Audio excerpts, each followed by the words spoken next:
Welcome to Comfort Time with Aunty Yunike, where we share testimony stories. Today's story is, do people know when they're about to die? This came up because of something that I experienced and it left me wondering. So I'm going to share a story that will show you why I had these questions. So I lost a brother, and he used to live at the farm with mom, because we have two of my brothers living at the farm. They built houses at the farm so that there's security and protection for her, and even just people around her in case we needed to be alerted of anything. So when one of my brothers died, mom was really distraught. So we decided, okay, we need to move her away from that environment just so she can recover from the loss. So we brought her to Lusaka. You know, mom used to live in Ndola, which is about 4 hours away from Lusaka, where I live. So we brought her to Lusaka, and she decided she wanted to visit my young sister. So she went and stayed with my young sister for some time, and then she said she wanted to stay with her grandchildren. So she visited the other grandchildren, and they sent pictures. She was having fun, she was recovering, and so we were all so happy to see her, so happy.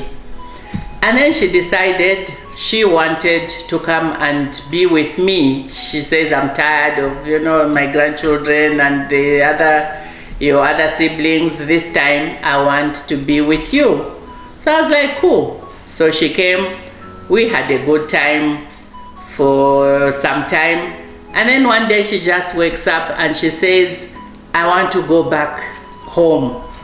I'm like, for what? You've passed the season for planting, so there's nothing that you're going to do even if you go home. So just stay until the next time when you have to start planning for the planting season. She was like, no, I want to go home.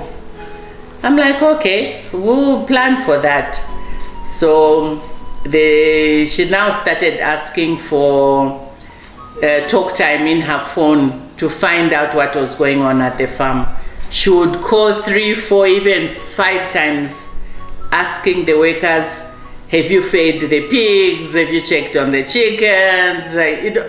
Really unnecessary things, if you ask me, because she hadn't been asking all this while. And yes, grandma, we've checked on this. Yes, mom, we checked on this. And so it went on and on. And I was like, where is that coming from? Then one day she just wakes up about 4 a.m. in the morning. I was still asleep. She comes and knocks on my door and says, I want to go back to Ndola. I'm like, Mai, woshikubuno. Mwe kondola ino nishimle butukila. Mom, it's late. Why would you want to travel in the night? Nakuja kuti nenufuna oluta kunganda kwangu nabeva kuno ndeke nibekoya. I'm telling you that I want to go back to my home. I'm tired now. I want to go back to my own place. So I'm like, okay, I hear you, but lomba inontawe kansi kuche. Wait for daybreak, mom. When it's lighter, we'll talk about this and then I can take you. She was like, okay. She went to her room. She had already packed all her things. She brought them by the door and waited for daybreak. I continued in my sleep. As soon as it was bright enough, she was back at my door. Kwacha lomba tea. It's bright enough now, let's go. I'm like, Mom, can we talk about this? Have something to eat first, have some breakfast, and then we can plan your trip. She was like, I want to go home. We can buy something on the way. I'm like, has it come to that really? So anyway, I woke up. I tried talking to her and I told her I don't have enough gas in the car, so let me arrange some money. By the time I get the money, to be late, let's just go tomorrow. It has to be today. I'm like, wow. Okay, so I tried every excuse in the book to stop her from traveling. It didn't work. In the end, I called my siblings, I called my children and told them, look, this is what I've been through today. It looks like I can't get away from taking mom back to the farm. So that's how I put everything in the car and said, let's go. So that's how we traveled. 4 hours later, we were at the farm. You should have seen her.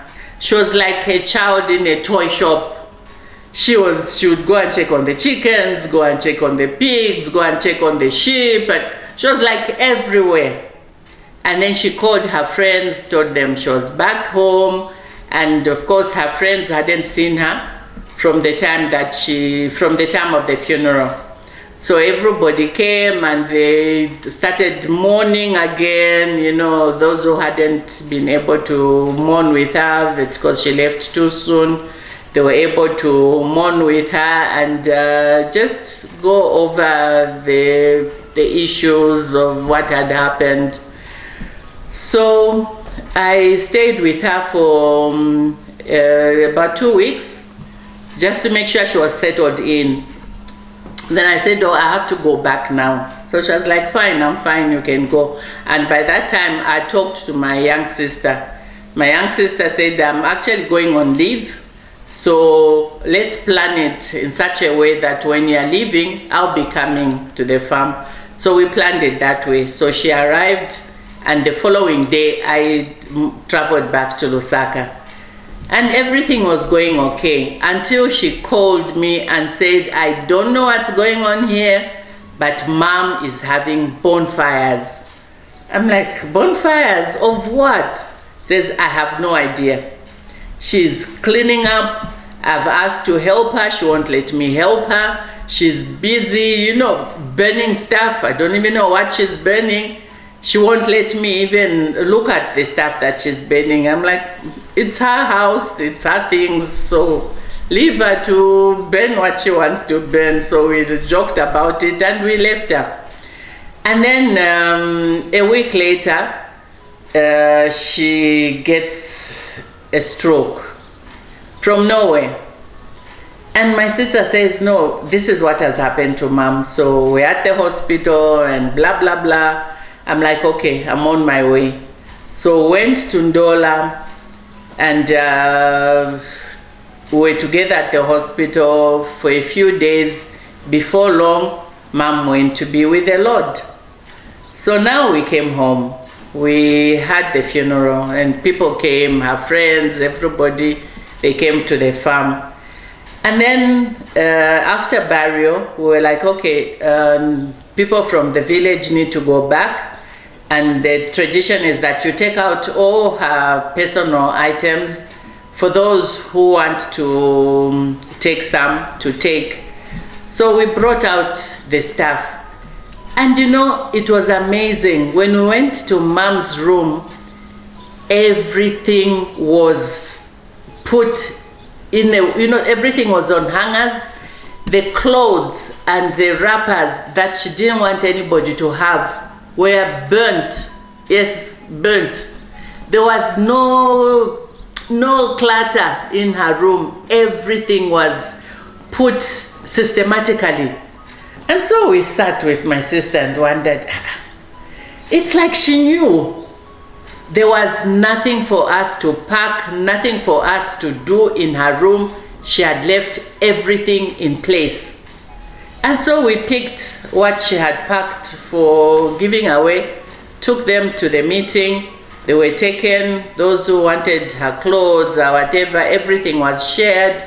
And so that's how she left. And that left me wondering, did she know what brought that agency of I must go back to my house, and the agency of I must clean up my room and my house? What brought that agency? Could she have known that she would go, and she didn't want anybody to go through stuff she didn't want anybody seeing. So that was my question. So if you have gone through such an issue, please share with us in the comment section. And if you have anything to say about people knowing when they are about to go to be with the Lord, would be interested to share and to interact more. I hope this opens up your mind also as it has done mine.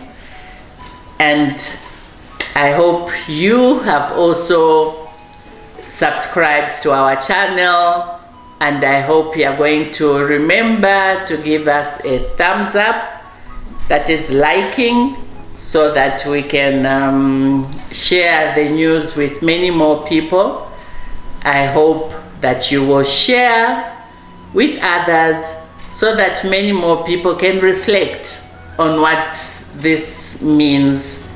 So Comfort Time is about caring. Comfort Time is about sharing. Be blessed. See you in the next video.